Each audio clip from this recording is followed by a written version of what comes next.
પછી હમણાં એક બનાસકાંઠા બાજુ એક કોક દીકરી 3.5 વર્ષની દીકરી તમે જોઈ હોય છે, તો એને ખબર છે એ દીકરી હિન્દીમાં વાતો કરે છે, તમે જોઈ લેજો. તો મિત્રો હવે આ દીકરીની વાતો તો ભાઈ ડાયરામાં પણ થવા મળી છે. જે રીતે મિત્રો વાત કરી તો રાજભા ગઢવી મિત્રો ડાયરામાં બોલ્યા છે. મિત્રો વાત કરી તો આ ક્લિપ છે એ સોશિયલ મીડિયામાં ખૂબ જ વાયરલ થઈ રહી છે. જે રીતે મિત્રો વાત કરી તો તમને બધા લોકોને ખબર છે કે બનાસકાંઠાની ઘટના ભાઈ સોશિયલ મીડિયામાં ખૂબ જ વાયરલ થઈ રહી છે. કારણ કે મિત્રો જે દીકરીનો 3 થી 4 વર્ષની દીકરી છે તે મિત્રો વાતો કરી રહી છે કે ભાઈ મારો 2001માં મિત્રો જે ધરતીકંપ આવ્યો હતો અંજારમાં, ત્યાં મારું મૃત્યુ થયું હતું. ને ત્યારબાદ જે મિત્રો બોલી રહી છે મિત્રો તમને ભાઈ અશક્ય લાગશે, કારણ કે મિત્રો હાલના ટાઈમે એ દીકરીનો એવો દાવો છે કે મારો ભાઈ આ બીજો જન્મ છે, કારણ કે મિત્રો મારો પહેલો જન્મ થઈ ચૂક્યો છે, તેમાં મિત્રો હું મૃત્યુ પામી છે.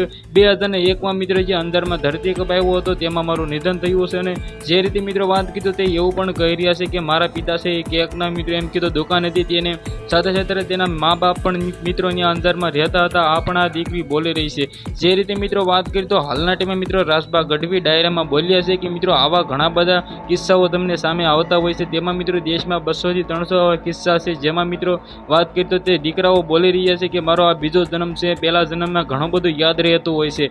મિત્રો વાત કરીએ તો હાલના ટાઈમમાં ગુજરાતમાં મિત્રો આ બીજી વાર આવું થઈ રહ્યું છે. પહેલાં પણ આવું બન્યું હતું, જે દીકરી હતી સુરતની.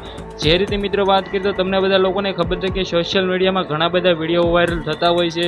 તેવી જ રીતે આ બેનનો આ દીકરીનો વિડીયો વાયરલ થઈ ગયો છે અને ગુજરાત હલાવી દીધું છે, કારણ કે મિત્રો આવા કિસ્સાઓ તો ક્યાંક તમને જોવા મળતા હોય છે. તો સૌથી પહેલાં આ વિડીયોને શેર કરવાનું તમે બિલકુલ ભૂલતા નહીં, કારણ કે મિત્રો ગુજરાતના અને ભારતના જે પણ ઘટનાઓ ઘટતી હોય છે તેના સરળ ભાષામાં હું તમને બધા લોકોને ન્યૂઝ દેતો હોઉં છું. તો આજના વિડીયોમાંથી આટલી જ માહિતી. આપણે એક નવા ઇન્ટરેસ્ટિંગ વિડીયો સાથે મળી, ત્યાં સુધી બધા લોકોને જય હિન્દ, જય ભારત.